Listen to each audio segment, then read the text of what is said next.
자, 로마서 3장 27절에서 30절 우리 다 같이 합독하시겠습니다. 다 같이 시작.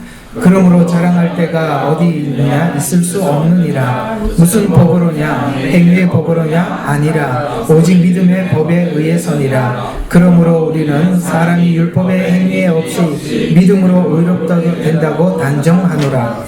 하나님은 유대인들만 하나님이시냐? 이방인들의 하나님은 아니시냐? 물론 이방인의 하나님도 되시느니라. 정령 할례자도 믿음으로 인하여 의롭게 되고 무할례자도 믿음으로 의롭게 하실 분은 하나님 한 분이시니라. 아멘. 예. 초대 교회 때는 이렇게 사도들조차도 많이 혼란스러웠던 경험을 겪게 됩니다. 그 이유는 지금까지 계속해서 하나님께서 율법을 지켜서 의롭게 된다라고 믿었던 사도들이었기 때문에 이제 예수님 십자가 이후에 사람들에게 복음을 전하고 복음을 전했을 때 사람들이 예수님을 영접하게 되고 영접하게 될 때 특별하게 사도들에게 성령이 임하는 것을 눈으로 보여줍니다. 이걸 조금 지금 현대 약간 문제 있는 분들이 이렇게 쓰기도 해요. 사도들의 눈에는 성령이 임하는 것을 하나님께서 의도적으로 보여줬습니다. 지금 그걸 보여주는 것은 아니거든요. 이게 지금 굉장히 오해가 되고 있는 부분이라서 어떤 분은 자기에게 와야만이 세마포 옷을 입힐 수 있다라고 이렇게 이야기를 하시는 분들도 이번에 한국에 가니까 참 이상한 분들이 많이 생겨나고 있는 것 같아요. 세상이 참 이상하다 보니까 정말 이상한 이야기들이 사람들에게 알려지고 또 세마포 옷을 입었을까 안 입었을까 마음에 두려움이 있는 분들은 또 그 교회에 가서 그 교회를 가야 세마포 옷을 입을 수 있다고 하니까 또 그 교회를 가시는 이런 괴이한 현상들이 일어나고 있더라고요. 그러나 이 본질은 원래 사도들이 지금까지 이해하고 있었던 그런 개념으로부터 하나님께서 그 생각을 바꿔주기 위해서 그들에게 눈으로 확인시켜 준 것입니다. 그것이 이제 확인되고 난 이후에 율법을 지켜왔던 유대인들과 이방인들 사이에서 어떻게 하나가 될 수 있습니다. 완유맨이 어떻게 되었는가? 요거는 저녁 시간에 아시겠어요? 저녁 시간에 말씀을 드릴 테니까 들어와서 들으시면 되겠습니다. 그래서 이제 예수님을 믿음으로 성령을 받게 되고 의롭게 된 것을 이제 사람들이 경험하게 됩니다. 근데 로마서는 믿음으로 의롭게 된 우리가 믿음으로 의롭게 됐다는 것을 우리가 다 알고 있는데 혹시나 계속 우리에게 뭘 강조하고 있느냐면은 믿음으로 의롭게 그러니까 율법으로 의롭게 되었던 사람들의 상태와 믿음으로 의롭게 된 사람들의 상태 둘을 계속 비교를 하면서 율법으로 의롭게 되었던 사람들이 그 의롭게 된다라고 생각했던 그 유대인들이죠. 기본적으로 유대인들이 이해하고 있던 구원은 구별과 차별 이외에는 그러니까 다른 사람들과 자기를 볼 때 구별하는 것, 차별 이거 이외에는 아무것도 없었는데 믿음으로 우리가 의롭게 된 이후에 유대인들이 구별과 차별을 가지고 자기들의 구원을 이해했던 것과 전혀 다른 구별과 차별이 없어져야만이 우리가 믿음으로 의롭게 되었다는 것을 이해하고 있는 것이다라고 설명하려고 하는 것이 오늘 이 3장 이야기라는 거예요. 말이 이렇게 돌아왔는지 직선으로 갔는지는 잘 모르겠습니다만 이해가 가요? 유대인들은 자기들은 하나님 앞에 선택받은 그러니까 육적으로도 선택받았고 영적으로도 선택받았기 때문에 이방인들과 자기들은 다른 차별, 구별로 구원을 이해를 했는데 예수님을 믿어서 의롭게 된 우리들은 절대로 유대인들이 가지고 있었던 구원에 대한 이해와 같이 구별과 차별이라는 그런 개념이 내가 믿는 믿음 안에 조금이라도 있다면 이건 잘못된 거다. 이걸 설명해 주기 위해서 오늘 이야기를 하는 거거든요. 왜냐하면 오늘 여기 그 이야기들이 쭉 이렇게 설명이 되어 가고 있는데요. 자, 이렇게 보면 그러니까 구약에는 율법이 있는 자와 없는 자를 차별했다면 신약에 믿는 자와 믿지 않는 자들이 만약에 나도 내가 믿어서 구원을 받았다, 너는 믿지 않아서 구원을 받지 못했다라고 이런 차별을 우리가 가지고 있다면 구약에 있었던 유대인들이 가지고 있었던 구원과 별 다를 바 없는, 차이가 없는 구원을 이해하고 있다. 그거는 그렇게 하면은 너는 지금 믿음으로 의롭게 되었다는 이 의를 잘못 오해하고 있는 것이다. 이걸 지금 설명해 주고 있다는 것입니다. 왜냐하면 이런 이야기가 있기 때문에 성경에는 계속 이런 이야기들을 우리에게 반복해서 이해시키고 있는데, 그게 뭐냐면 그리스도 예수 안에는 차별이 있어요, 없어요? 없어졌어요. 뭐가 없어졌죠? 유대인이나 이방인이나 그 사이에 차별도 없어지게 되고, 그죠? 종이나 자유자 사이에도 차별이 없어지게 되고, 모든 차별이 없어진 것으로 이해를 해야 정상적이라는 거예요. 왜? 그리스도 예수 안에는 차별이 없거든요. 더 나아가서 저 바깥에 믿지 않는 자들이나 믿는 나나 역시 차별이 또 없어진 거라고, 그렇게 성경은 이야기를 하고 있는 것입니다. 그러나 우리는 은연중에 차별을 가지고 있거든요. 맞나요? 우리는 은연중에 차별을 가지고 있습니다. 나는 믿었다, 너는 믿지 않았다. 이 부분에 대해서 우리는 처음에는 내가 믿었기 때문에 구원을 받고 내가 믿었기 때문에 의롭게 되었다라고 이렇게 이해할 때는 그런 생각을 잠시 할 수는 있습니다만, 우리가 복음에 대한 정확한 이해를 하면 할수록 이 차별이 사라져가는 것이 정상이고 사라져야 한다라고 성경은 이야기를 하고 있는 것입니다. 왜냐하면 그리스도 안에서는 차별이 없다라고 성경은 계속 말씀하고 있기 때문입니다. 자, 그러면 오늘 이 본문을 한번 잠깐 보시면 이런 말씀으로 연결이 되어 있기 때문에 그렇습니다. 우리 23장 21절 여기 한번, 그러나 이제는 이렇게 쭉 설명을 하고 있는데, 자, 여기 있는 이런 말들을 하나 몇 가지 좀 한번 살펴보시죠. 어디를 보시냐면, 자, 12절, 3장 12절 한번 보십시오. 자, 모두가 탈선하여 함께 무익하게 되었으며, 그 다음에 선을 행하는 자 없으니 한 사람도 없다. 이 말은 어떤 이야기 뒤에 나온 거냐면, 이방인들은 당연히 하나님을 몰라서 선을 행하는 자 아무도 없다. 그건 당연한 일인데, 놀랍게도 유대인들은 율법을 가지고 율법을 지키며 하나님 앞에 의를 추구했지만 이들도 뭐라고요? 탈선해서 무익하게 되었고 선을 행하는 자 하나도 없다라는 이 말은 유대인, 이방인 모두를 지칭하는 것입니다.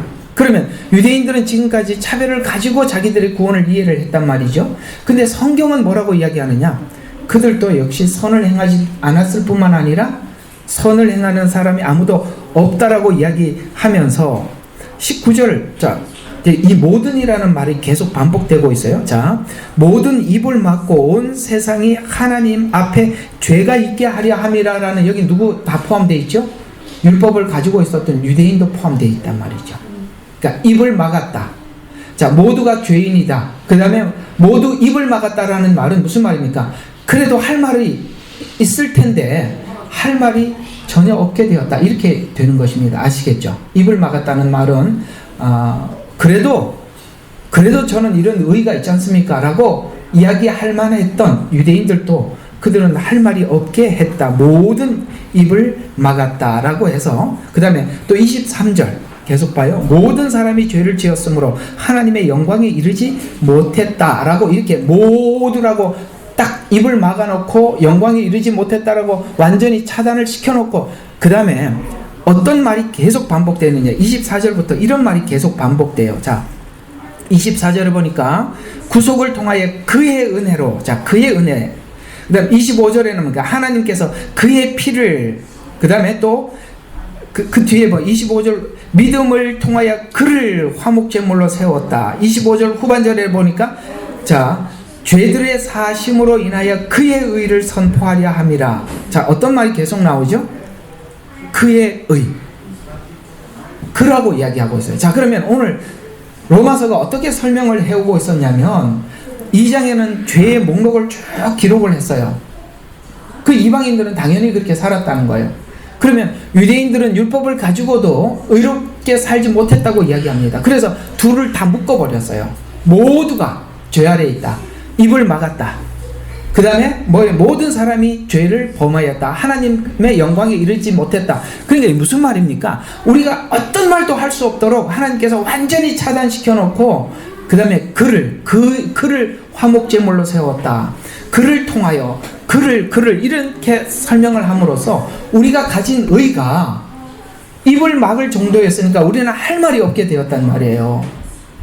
그래서 이 모든 의가 어디로부터 왔다고 이야기하느냐? 그분으로부터 왔다라고 이야기를 함으로써 그 다음 이야기가 뭐냐면 우리가 내가 믿어서 구원을 받게 되었습니다 라는 말에 입을 또 막는 거라 이 말이에요. 그 무슨 말입니까? 우리의 의가 어떤 것도 나오지 못하도록 차단을 시켜놓고 하나님께서 구원 의를 베푸셨다. 이게 로마서가 설명하고자 하는 중요한 핵심이라는 거예요.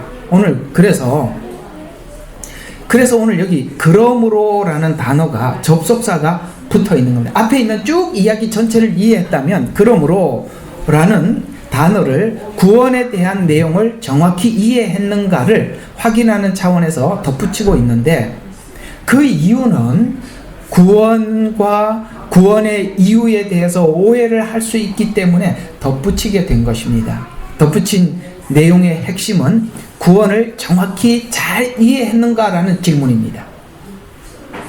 구원을 정확히 잘 이해했는가라는 질문이거든요. 그래서 믿음으로 구원을 받았다면 자랑이나 차별로 구원을 확인하라고 덧붙인 거예요. 만약에 차별이 있다던가 아니면은 자랑이 내 마음속에 있다면 네가 지금 그분으로 인해서 의롭게 된 것에 대한 이해가 뭔가가 잘못되어 있다는 것이죠. 그래서 질문의 요지는 믿음으로 얻은 의가 자랑과 차별에 대한 마음은 없는가라는 질문인데요.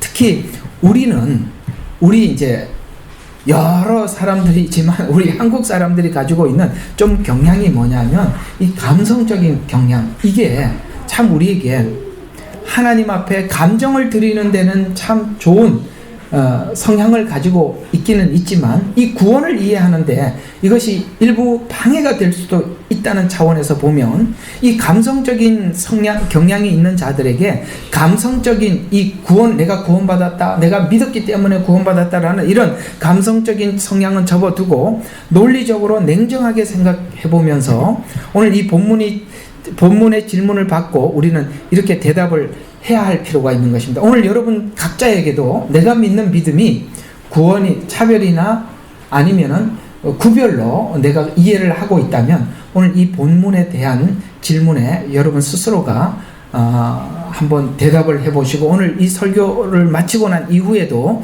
여러분들이 여전히 내가 이 대답을 평생 할 수 있는가라고 한번 생각해 볼 필요가 있는 오늘 그런 질문이기도 하는 것입니다. 그래서 성경은 구원에 대한 오해에 대해서 잘못 이해할 때 어떤 자랑을 가질 수 있는가 하면 어떤 차별을 가질 수 있는데 나는 믿었기 때문에 구원을 얻은 것이 마땅하고 너는 믿지 않기 때문에 구원을 얻지 못하는 것이 마땅하다고 생각하는 것이 곧 오늘 우리가 예수를 믿어서 의롭게 된 우리들이 가지고 있는 차별이요 자랑일 수 있다는 것이죠. 누구처럼요? 유대인들처럼. 유대인들이 이렇게 이해를 하고 있었던 것처럼. 구원을 잘못 이해한 사람들에게 왜 이런 생각을 하게 되었는가? 구원을 믿음으로 받았다는 내용이 나는 믿었다, 그래서 구원을 얻었다라는 것이 믿음의 조건이 내가 영접한 것, 믿는 것이 되는 순간 자랑과 차별로 등장하게 되는. 내가 뭐 했다고요? 영접했다, 믿는다. 이게 요한복음에 보면은 영접하는 자 곧 그 이름을 믿는 자에게는 하나님의 자녀가 되는 권세를 주셨으니 이렇게 말씀을 하고 있었고 우리는 그렇게 배워왔어요. 사실입니다. 저도 그렇게 배워왔고, 그죠? 그런데 맞아요. 여러분들이 영접을 했어요. 그러니까 믿는다라는 표현은 우리에게는 굉장히 추상적일 수 있어요.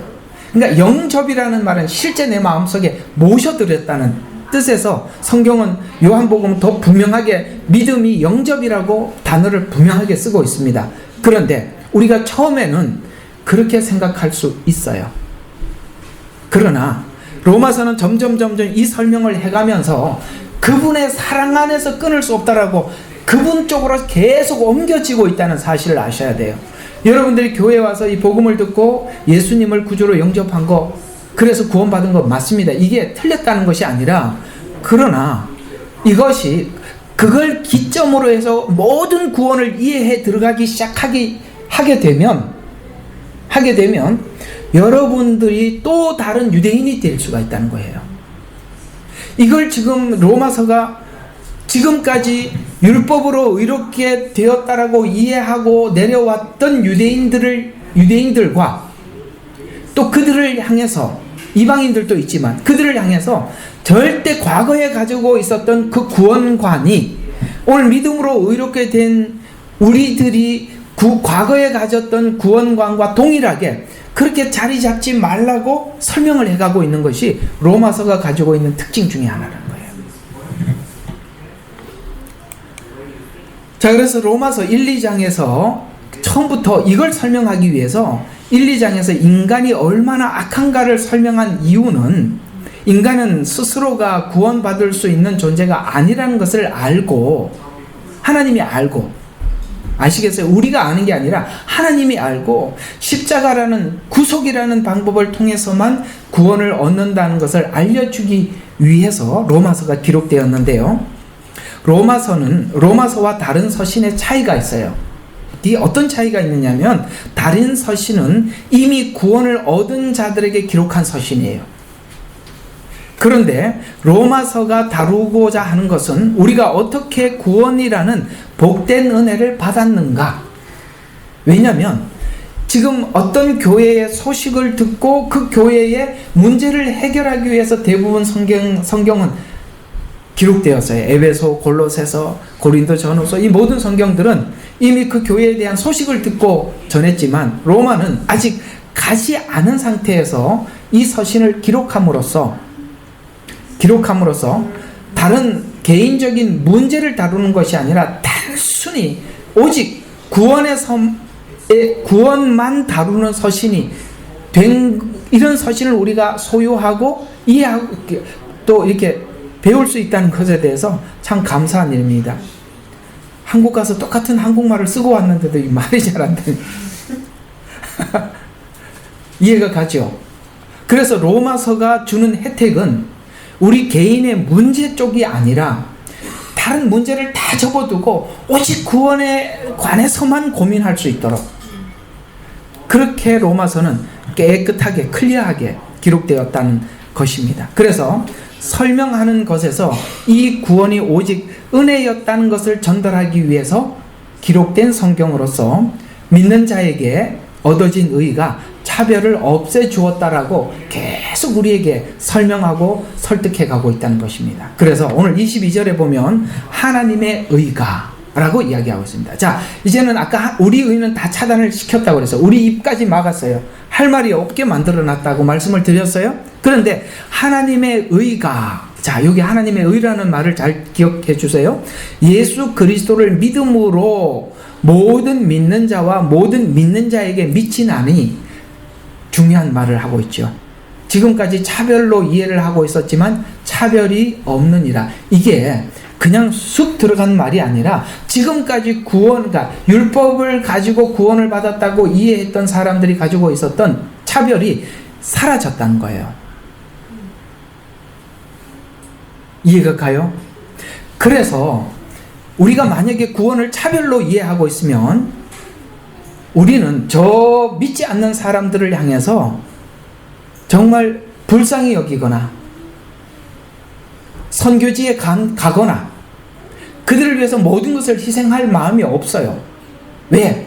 나는 믿었기 때문에 이미 구원을 얻었고 저에게 전해보니까 저는 악해서 예수님을 받아들이지 않아서 구원받지 못했으니까 하나님 앞에 심판받는 것은 당연하다라는 이런 차별이 우리 속에 뿌리 내리고 생기게 되어 있단 말이에요.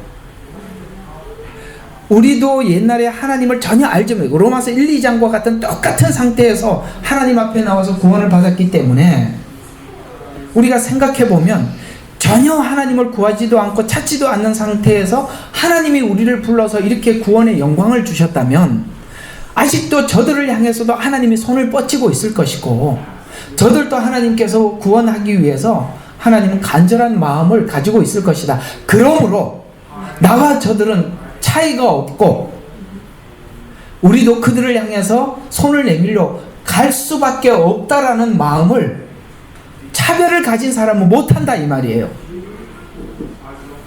이제 조금 더 눈이 밝아졌습니까? 오늘 어려운 이야기에 접근을 했지만 이 부분은 우리에게 너무나도 중요한 단서를 제공해주고 있고 세상을 보는 시선을 바꾸고 있다는 사실을 기억하셔야 하는 것입니다. 저와 여러분도 구원을 얻을 만한 아무런 근거가 없었습니다.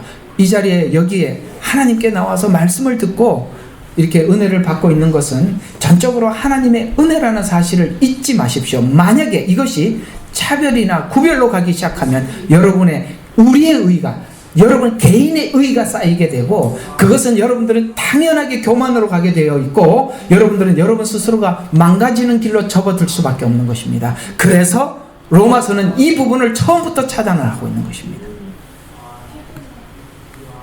성경은 냉정하게 이야기하고 있어요. 차별이 없는 이라고 이야기하는 것을 이 말이 여러분 처음에는 작게 들릴 수 있어요. 그러나 이 말이 점점 커져야 하는 것입니다. 기억해 두세요. 차별이 없습니다. 모든 자에게 미치나니라는 이 말은 여기 있는 모든 자는 여기 앞에 있던 유대인들뿐만 아니라 하나님을 알지 못했던 그 이방인 전체를 이야기하는 것입니다. 그래서 이어서 24절에 보니까 구속으로 말미암아 그 은혜로 값없이 얻었다라고 해요. 구속으로 얻었다라고 표현함으로써 이 구속이라는 말이 뜻하는 것은 우리의 조건이 아니라는 뜻이 담겨 있습니다.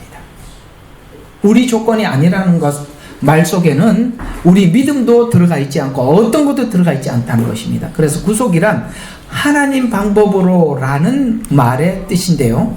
27절에 보니까 그런즉 자랑할 때가 구속으로 얻었으니까 자랑할 때가 어디 있느냐? 행위의 법으로냐? 아니라 오직 믿음의 법에 의해서니라.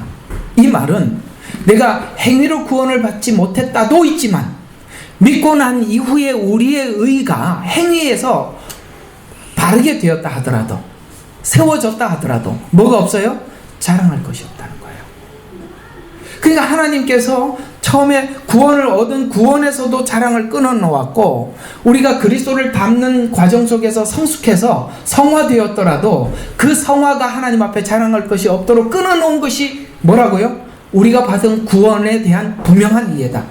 만약에 여러분들이 이렇게 구원을 이해하고 오셨다면 여러분들은 성경이 말하는 구속으로 구원을 받았다라는 말을 정확히 이해를 하고 있는 것이며 만약에 그렇지 않고 여러분들이 뭔가 변화되고 하나님 앞에 새롭게 된 어떤 것이 하나님 앞에 자랑으로 자꾸 쌓이고 있다면 여러분들이 구속으로 구원을 받았다는 말에 대한 이해를 가지고 믿음을 이해하고 있는 것이 아니라 믿음 더하기 행위가 되어서 어쩌면 이 믿음 더하기 행위 중에 행위가 점점 우리에게 더 커짐으로 인해서 여러분 점점 하나님으로부터 멀어져 간다는 사실을 기억하셔야 돼요. 참 우리에게 매정한 이야기 같지만 필연적으로 이해해야 될 구원의 이야기입니다. 왜 우리는 예수를 믿으면서도 오랫동안 예수를 믿으면 세월이 흐를수록 우리는 변질되어 갈까요? 바로 이 구속으로 구원을 얻었음에 대한 이해가 늘 부족하고 그것이 사라져가기 때문에 그런 것입니다. 그래서 어느 날 우리가 이런 내 자신을 보게 됩니다.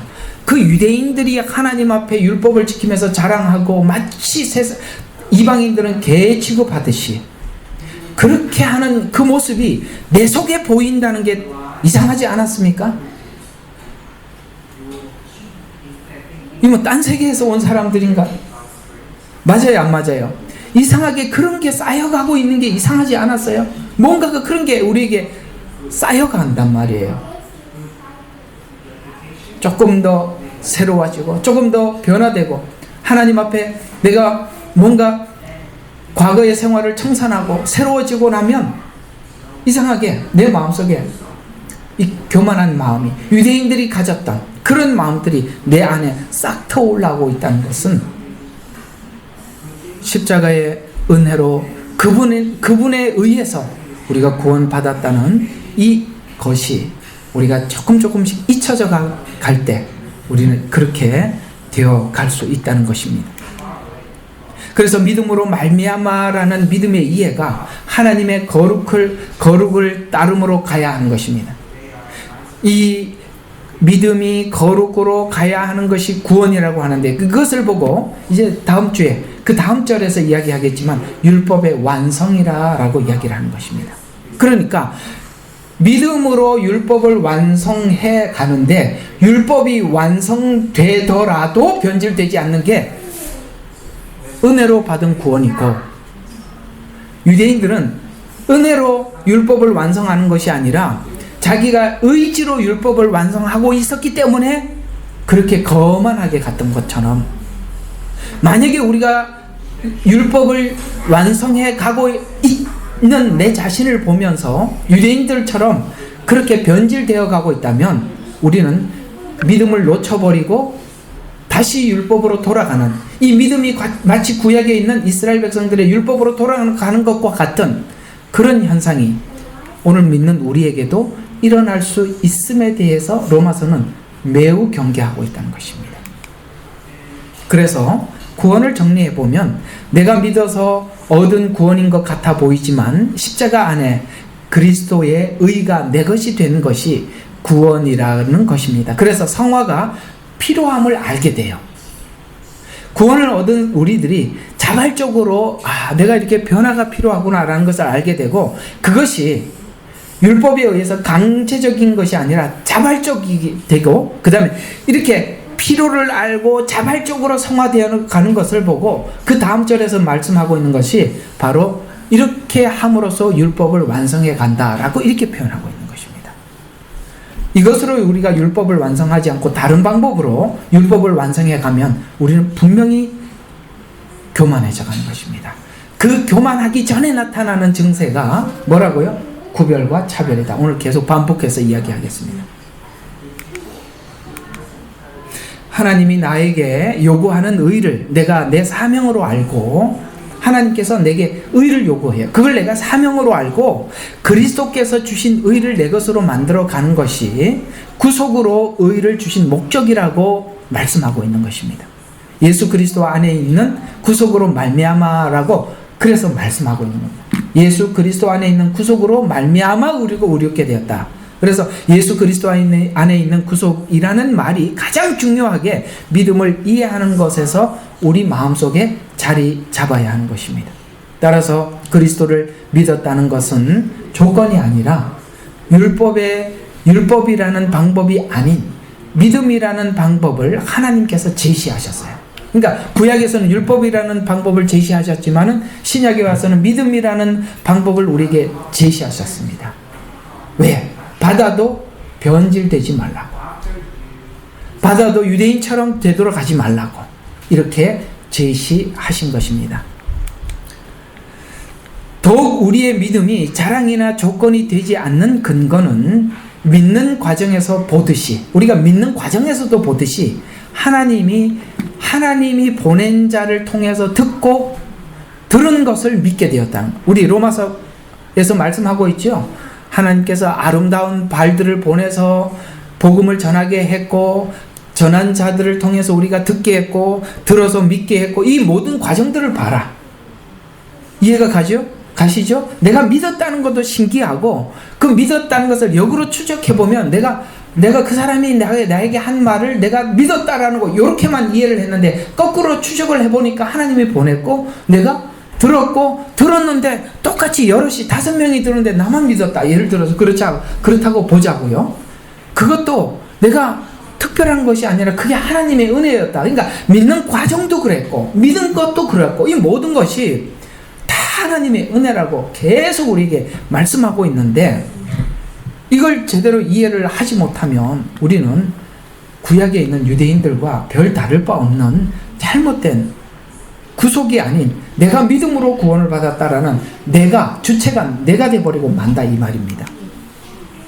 이 방식으로 구원하신 이유는 믿는 믿음이 내가 이해했던 이해를 믿음이라고 표현하지 않고 성령께서 귀를 열어주셨다는 것으로 믿는 과정에 개입하셨다고 말씀하고 있기 때문입니다.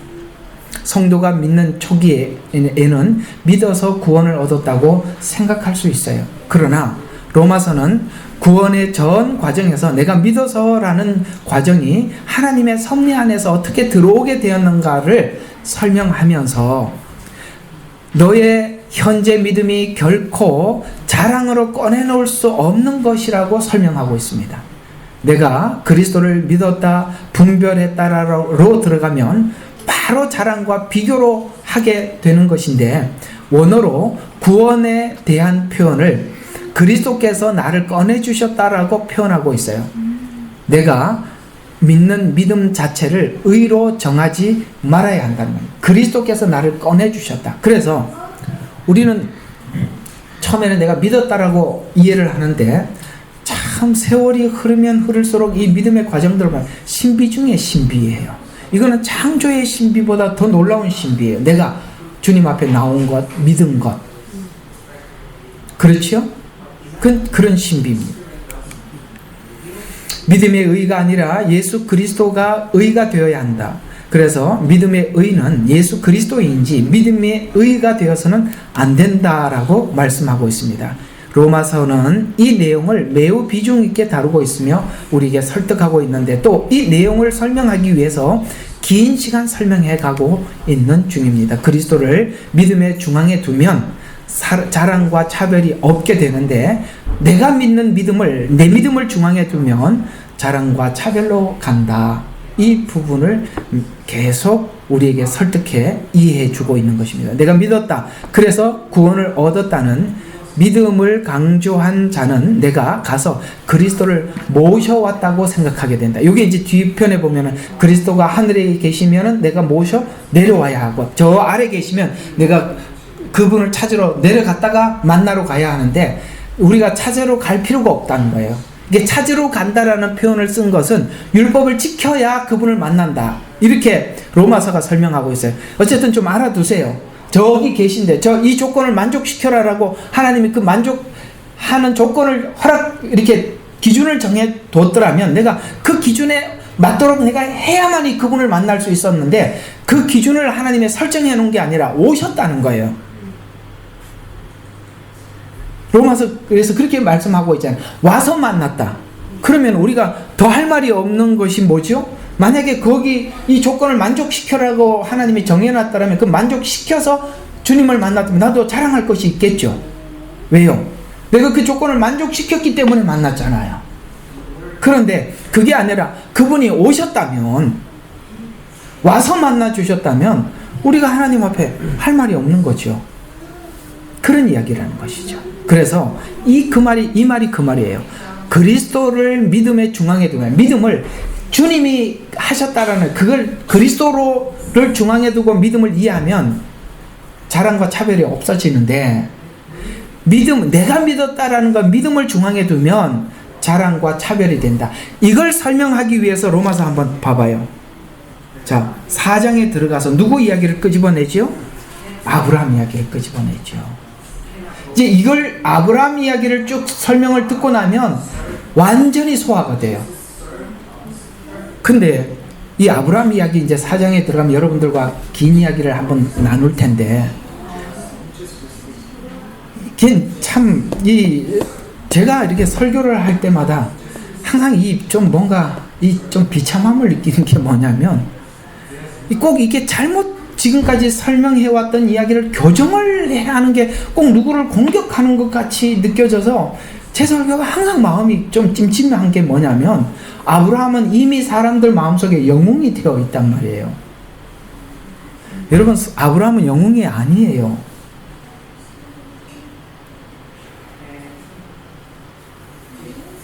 왜 영웅이 되냐면 아브라함을 봐라. 갈대아 우르에서 갈 바를 알지 못하고 나왔잖냐? 아브라함을 봐라. 이삭을 모리아 산에 드렸잖냐? 우리도 아브라함의 믿음을 갖자. 그러면 하나님이 일한 게 아무것도 없고 아브라함 믿음만 남았어요. 오늘 로마서가 우리에게 조심하라는 게 뭐죠? 우리의 믿음만 남으면 안 된다라고 이야기하고 있는데 우리는 뭘로 배웠죠? 아브라함의 믿음만 배웠다고요. 그러니까 아브라함은 이미 사람들 마음속에 영웅이 되어 있어요. 근데 나는 여러분들에게 영웅이 아니라고 설명을 해야 되기 때문에 항상 제가 비참함을 느낀다 이 말이에요. 아브라함 이야기 쭉 듣다가 보면 아브라함이 믿음이 있는 사람이 아니라 하나님은 아브라함에게 믿음을 이렇게 주시고 저렇게 주셨다고 평생에 아브라함에게 믿음을 주신 이야기를 하고 있는데 하나님이 주셨던 사건은 다 빼버리고 아브라함 믿음이 좋았기 때문에 거기까지 갔다고 이야기하는데 아니요. 아브라함 일대기를 자세히 보세요. 전혀 그렇지 않습니다. 틀이 깨져야 돼요. 아브라함은 영웅이 아니에요. 아시겠습니까? 여러분들도 여러분 개개인의 믿음이 아브라함보다 훨씬 나은 믿음이 많아요. 영웅이 아니라고 성경은 설명을 해가고 있습니다. 4장에 가서 이 이야기는 깊이 다뤄보도록 하겠습니다. 이 믿음이 성장하는 과정이 아브라함이 하나님께서 아브라함을 찾아가서 뭐라고 했어요? 내가 지시하는 땅으로 가라. 찾아가서 말했죠. 아브라함이 찾지 않았잖아요. 그리고 아브라함이 하나님을 찾을 쯤 그 당시 12장부터 아브라함 이야기가 나오는데 11장 후반부는 바벨탑 사건이에요. 여러분 아무도 하나님을 찾지 않았어요. 인본주의가 완전히 장성한 그 자리에 아무도 하나님을 구하지도 않는 그곳에서 하나님께서 아브라함에게 찾아가셔서 말씀하셨어요. 그리고 아브라함이 했던 것은 그 하나님의 요구에 딱 한 번 반응한 것. 뭐죠? 갈대아 우르에서 나온 게 전부예요. 그리고 가나안 땅에 들어가고 그 땅에서 하나님께서 있으라는 그 땅에 있은 것이 아니라 기근이 드니까 자연스럽게 어디로 갑니까? 예, 내려가서 바로에게 사라를 뺏기고 돌아갔습니다. 이해가 가세요? 그는 믿음의 영웅이 아니에요. 하나님께서 그가 실패할 때마다 하나님 되심을 계속 보여주시는 바람에 그는 자기의 실패를 통해서 하나님을 더 경험하는 거예요. 이걸 아셔야 돼요. 믿음이 계속 우리가 성공하면 하나님을 보지 못해요. 하나님은 더 많이 우리에게 믿음을 주실 때는 실패를 통해서 믿음을 주시는 거예요. 이해가 가세요? 그걸 계속 눈으로 확인해서 마지막에 하나님이 어떤 분인지 완전히 알게 됩니다. 그게 죽음과 부활의 주님이십니다.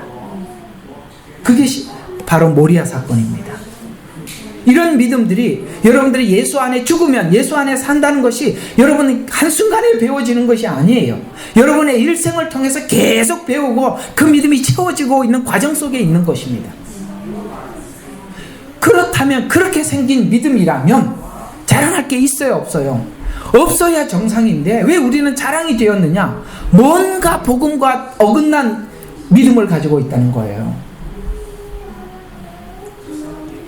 그래서 오늘 이제 이 말 눈에 들어오시죠? 내가 믿었다, 그래서 구원을 얻었다는 믿음을 강조하는 자는 내가 가서 그리스도를 모셔왔다 라고 생각을 하는 것과 같은 것입니다. 오랫동안 구원은 이렇게 아까 말씀드린 것이 그렇게 설명되어 왔어요.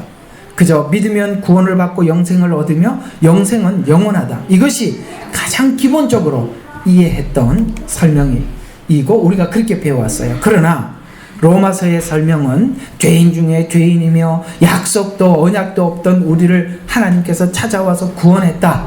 그리고 하나님의 자녀 삼았다. 이렇게 설명해 가고 있어요. 그래서 둘을 설명하는 차이는 구원의 출발을 나 자신으로부터 접근하는 것과 하나님으로부터 출발하는 것으로 접근하는 차이라는 것이죠. 여러분들은 처음에는 우리가 구원을 나로부터 출발할 수 있어요. 그러나 세월이 지나면 지날수록 하나님은 그것이 하나님으로부터 왔다고 설명을 하고 있는 것입니다. 이 지점이 어떤 지점이냐? 신앙의 철이 드는 지점이에요. 신앙의 철이 드는 지점. 언제 시온이 한글을 가르치는데 이렇게 잘 따라하고 잘 배우더라고요. 그래서 야, 너 정말 언제부터 이렇게 잘했냐? 원래 태어날 때부터 잘했대. 원래 우리가 구원을 그렇게 처음에는 이해하는 거예요. 원래 난 똑똑해서 똑같이 배웠는데 쟤는 지금도 안 믿지만 나는 내가 그걸 얼마나 똑똑하냐 이렇게 이해하는 거 이해가 갑니다. 그러나 성경은 이걸 자꾸 로마서는 이걸 교정하는 게 여기에 포커스가 맞춰져 있다는 거예요. 그게 아니라고. 그래서 출발을 나 자신으로 보느냐 하나님으로 보느냐. 세월이 지나서 내가 이렇게 된 것은 하나님의 은혜로, 나의 나 된 것은 하나님의 은혜로라. 이 지점에 갈 때 이제는 이 구원이라는 것이 다시 이해되어서 하나님 그렇습니다. 바로 이 모든 것은 하나님으로부터 온 것입니다 라고 할 때 우리는 사람들과 내가 아무리 성숙해 있더라도 낮아질 수 있고, 이걸 빌립보서에서 이렇게 말씀하고 있는 거예요. 내가 높은 곳에 처할 줄도 알고 낮은 곳에. 왜요? 차별이 없잖아요. 높은 곳에 올라가면 높이 올라갔다는 차별 때문에 교만해질 거고, 낮은 곳에 처해져 있으면 나는 왜 이렇게 비참할까? 라고 내가 비참해지겠지만, 오늘 여기 바울이 끝까지 하나님과 더불어 살았을 때 자기에게 찾아온 신앙의 정점이 어디였다고요? 내가 높은 곳에 처할 줄도 알고 낮은 곳에 처할 줄도 알고, 주신 것을 누릴 줄도 알고, 하나님 가지고 가면 뭡니까? 빼앗긴 곳에서, 그래서 내게 능력 주시는 자 안에서 모든 것을 할 수 있다는 것은 주님께서 내게 공급하시는 것이 만족한다. 내가 바깥에 있는 어떤 조건에 의해서 내 마음이 움직이지 않는다. 그게 믿음이에요.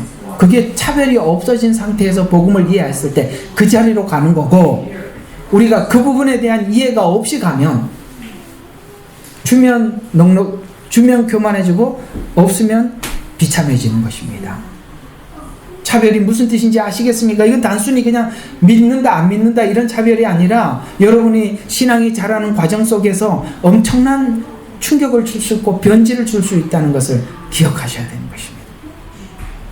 그래서 처음에는 나 자신으로 이해할 수 있지만 반드시 하나님으로 가야 한다. 그 이유는 성경이 이렇게 설명해 가고 있기 때문입니다. 과거 상태가 악의 영, 정욕의 죄들, 진노의 자녀 상태에서 나왔다. 완전히 악한 영, 정욕, 죄들, 진노의 상태. 이게 로마서 2장에서 설명한 것을 에베소서에서 이렇게 이야기하고 있어요. 에베소서 2장 1절과 3절에 허물과 죄로 죽었던 우리를 그가 살렸다. 자, 여기서 중요한 말이, 요런 거를 저 빨간색을 칠해놔야 되는데, 그죠? 죽었던. 이거 뭐죠? 죽었던. 여러분들이 조금 살아있는 상태에서 눈을 뜬 게 아니라 죽은 상태. 여러분, 죽은 사람한테 말을 하면 알아들어요? 일어나라면 벌떡 일어나요? 아무것도 못해요. 우리가 아무것도 할 수 없는 상태에서 주님이 찾아오셔서 우리를 일으켰다고, 죽었던이라고 과거의 상태를 분명히 그렇게 말하고 있어요. 죽었던 우리를 그가, 아시겠어요? 그분이 살렸다는 거예요. 그래서 전에는 너희가 그것들 가운데 세상 풍조를 따르고. 왜요? 이게 무슨 뜻이냐? 사단이 만든 문화 아래서 죄를 전혀 인식하지 못하고 공순 권세 잡은 자, 통치자, 곧 불순종의 자녀 안에서 역사하는 영을 따라 행하였으니 그들 가운데서 우리 모두가 이전에는 우리 육신의 정욕들 가운데서 행하였으며 육신과 마음의 욕망들을 이루어 다른 자들과 함께 본래 진노의 자녀 상태여서, 그래서 국률에 풍성하신 허물로 죽었던 우리를 은혜로 구원을 얻은 것이라. 이게 무슨 말이냐면 완전히 죽어있는 진노. 근데 이게 죽어있는 상태에서 죽은 걸로 끝나면 아무 문제가 없는데, 문제는 하나님의 자녀긴 자녀인데 무슨 진노의, 본질상 진노의 자녀예요. 그러니까 이 상태로 그대로 두면 뭐밖에 없어요? 지옥불에 들어갈 수밖에 없는데 그것조차도 인식하지 못한. 그런 상태에서 본질상 진노의 자녀였고, 그런데 이 상태에서 뭐가 작동을 했냐면 긍휼이 풍성하신 하나님의 은혜만 작동을 했다는 거예요. 그래서 허물로 죽었던 과거에 이제 죽은 상태에서 우리를 살리셨으니 라고 이야기하면서 은혜로 구원을 얻은 것이라. 에베소서 2장이 하고 싶은 이야기가 뭐죠? 우리의 구원에는 아무런 조건이 없었다, 이렇게 이야기를 하고 있는 것입니다. 이 상태에 있던 우리가 구원을 어떻게 일어났나? 하나님의 사랑과 긍휼의 결과일 뿐이다. 하나님이 개입하셔서 일어난 반전이 구원이다 라고 말씀하고 있습니다. 그래서 에베소서 2장 4절에 보니까 그러나 자비가 풍성하신 하나님께서 우리를 사랑하시는 그의 큰 사랑으로 인하여, 왜 이런 방식으로 구원해야 하는가? 에베소서 2장 8절과 9절에 보면 너희가 그 은혜로 믿음으로 구원을 얻은 것이 아니라 믿음으로 구원을 얻은 것이라. 그것은 하나님의 선물이라. 행위에서 난 것이 아니므로 누구든지 자랑치 못하게 하려 함이라. 자, 여기 또 나왔죠? 자랑. 이것은 차별과 구별이 있을 때만이 나오는 것입니다. 자랑이 차별을 만들게 됩니다. 자랑과 차별이 없어진 것을 믿음의 의라라고 이야기하는 것입니다. 유대인들이 오해하는 율법을 받은 것이 하나님의 특별한 사랑을 받은 증거라고 생각하는 것에서 차별이 생겼습니다. 다른 민족은 저도 알아듣지 못하니까 안 줬다라고 유대인들은 그렇게 생각을 하고 있습니다. 그러나 하나님은 악인과 선인에게 하나님의 혜택인 햇빛과 비를 주신 것. 여러분, 성경에 마태복음에 나오는 이야기죠. 햇빛과 비를 악인과 선인에게 골고루 주시나니. 이 말이 왜 나왔는 거죠? 지금 유대인들은 그렇게 생각을 한 거예요. 우리는 선인이기 때문에 햇빛을 주고 선인이기 때문에 비를 주셨다라고 이야기하는데, 우리가 하나님 관점에서 인간을 보니까 모두에게 하나님의 은혜를 베풀 수밖에 없었다. 여기에 누가 구별과 차별로 그렇게 이해할 수 있겠는가? 이런 이야기가 되는 것입니다. 하나님께서는 악인에게도 여전히 손을 뻗치고 계신다는 거. 그래서 악인과 선인에게도 여전히 하나님께서 구원의 기회를 주고 계신다는 것에 대해서 우리가 여러분들이 똑같이 그대로 이해를 하고 있는가? 예, 그렇습니다 라고 한다면 여러분들이 로마서대로 여러분들이 구원을 이해하는 것이고, 만약에 그렇지 않다면 잘못 이해하고 있는 것이다 라는 이야기입니다. 성경에서 믿음의 의를 얻은 성도에게 이토록 긴 시간 설명하면서 강조하고픈 것은 구원이 오해되는 것입니다. 구원이 오해되면 하나님의 공로가 왜곡되지요. 율법이 차별로 가고 알미니안주의의 믿음은 자기 확신으로 가고, 예정은 구원의 목적인 성화가 사라지게 만들고, 이런 것들이 신학이 주는 부재다 이 말이에요. 알미니안주의가 오늘 여기 본문대로 이해를 하면 처음에는 이해가 되는 이야기예요. 받아들일 수 있는 이야기지만, 이 알미니안주의로 계속 자기로부터 구원을 이해하기 시작하면 어떻게 돼요? 차별로 간다는 거예요. 나는 믿었다, 너는 안 믿었다. 예정이 또 약점이 뭐죠?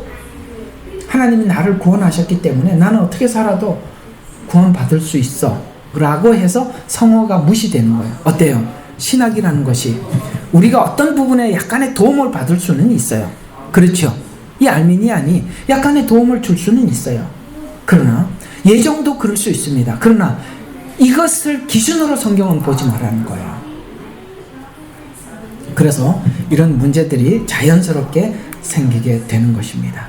성경이 말씀하신 구원, 믿음을 정확히 이해하지 못하면 구원이 두려움이 되거나 방종이 되거나 자랑이 되는 것이다. 이 모든 것은 다 구원에 대해서 잘못 갔을 때 나타나는 증상들이다.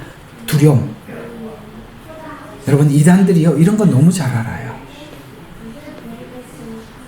오늘 이단 이야기를 여기 결론적으로 말씀을 드려보면, 구원에 대해서 사람들이 자기 확신에 대해서 부족함이 있어요. 그러면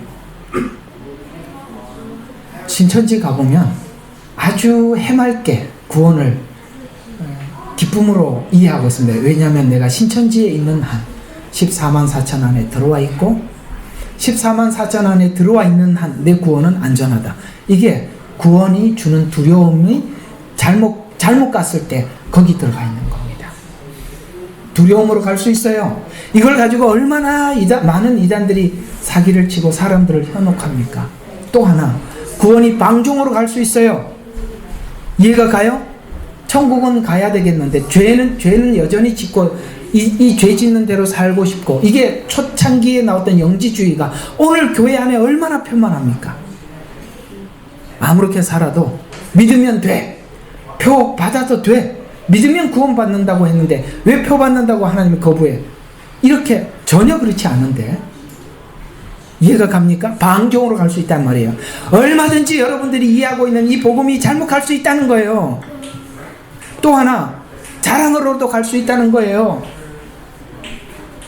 이 모든 것은, 이 두려움, 방종, 자랑, 모든 것은 전부 다 잘못 간 결과예요. 그래서 이걸 정확하게 하나님 안에서 자리를 잡고 우리 자신을 지키려면 구속으로 의롭게 되었다라는 이 복음이 도대체 무슨 말인지를 정확히 알고 있어야 한다. 이것이 로마서가 우리에게 설명하고 설득하기 위한 중요한 부분이라는 것입니다. 이런 이야기들을 로마서를 하는 내내 여러분들 하나님께서 이해를 시킬 것입니다. 결론입니다. 믿음은 결국 정말 이 복음을 복음답게 정확하게 이해하고 있으면 우리가 순종이 자발적인 순종이 되게 돼 있어요. 여러분, 그렇게 열매가 나타나고 있으신가요?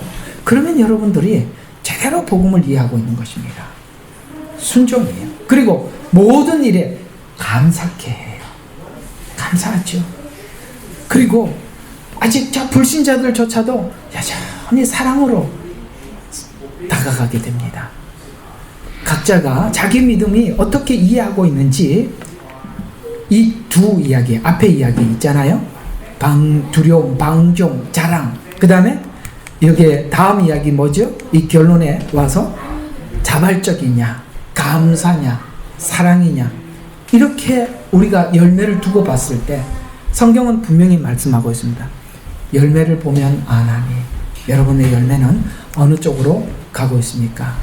그러나 우리가 제대로 복음을 이해하기 위해서는 한 바퀴 돌 수는 있어요. 자기 믿음에 대한 믿음의 의심으로 인한 두려움, 예정된 구원의 오해로 인한 방종과 생각 없는 믿음, 율법적 믿음의 확신으로 인한 차별, 이런 것들이 우리가 이렇게 잘못 겉돌아가는, 삥 돌아오는 과정일 수 있어요. 둘째 아들이 그 얘기예요.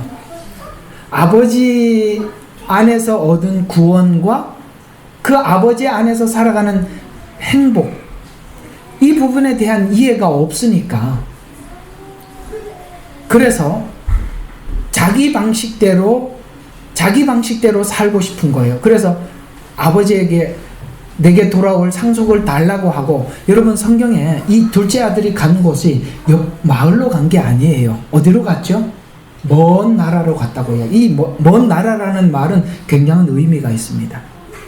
여러분, 나라마다 법의 통치가 달라요.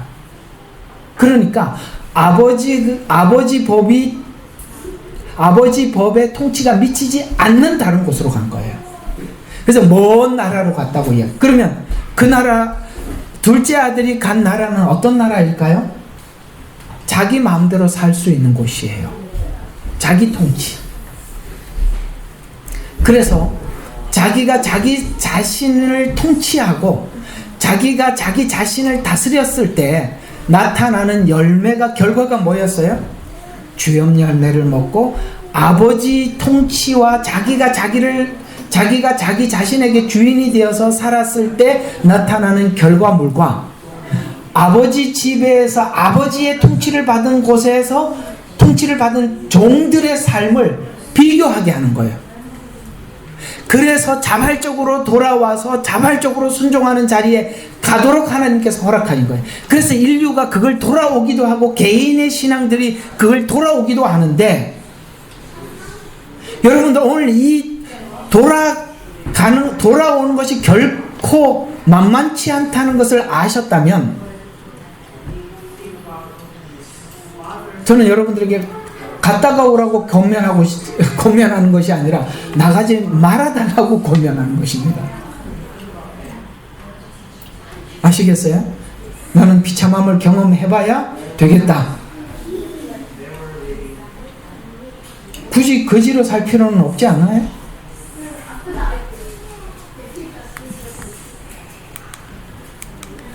자, 그래서 이제 쭉 정리를 해보면 로마서가 주는 복음을 소화해야 돼요. 그러면 이거 복음을 소화하다 보면 쭉 끝으로 가다 보면 그분 안에서, 그분 사랑 안에서, 긍휼 안에서 이렇게 나왔다고, 우리가 구원을 받았다고 설명을 해 들어갔기 때문에 끝에 가서는 뭘로 이야기를 하느냐면 그분의 사랑 안에서 끊을 수 없다라고 이렇게 사랑으로 묶여 있음을 알아요. 그분의 사랑. 그래서 사랑 안에서 끊을 수 없는 것과 같이 하나님이 사랑하신 과정과 의미를 마음에 두어서 자유와 순종, 자유의 순종, 순종은 자유가 기초가 된 거 맞죠? 순종은 자발적이니까 자유예요.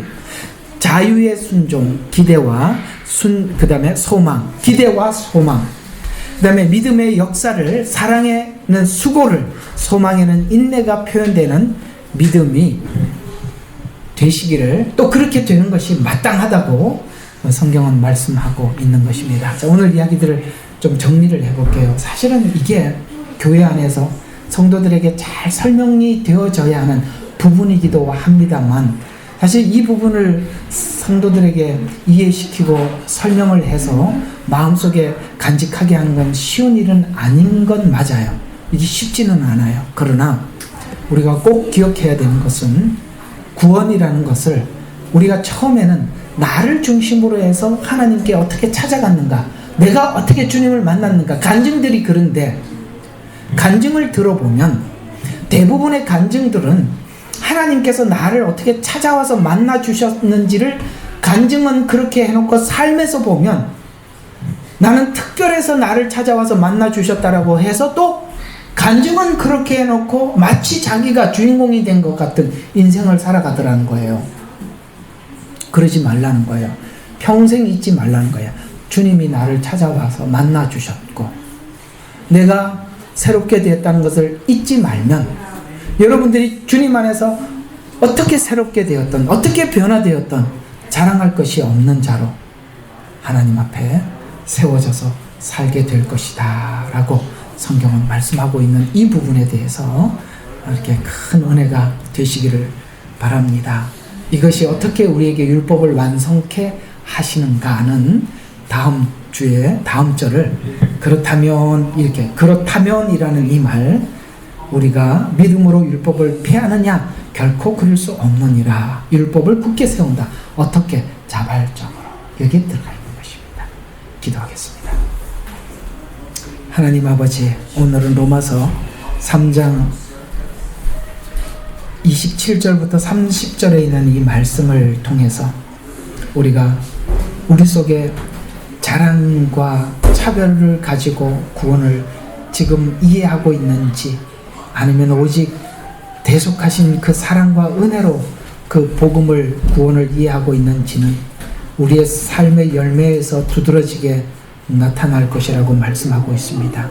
주님, 원하고 기도하옵기는, 우리는 처음에 내가 믿어서 구원을 얻는다고 분명히 그렇게 구원을 이해해 시작했지만, 그러나 복음은 우리에게 말씀하시기를 주님이 우리에게 찾아와 주셨고 만나 주셔서 얻게 된 구원이라고 말씀하고 있습니다.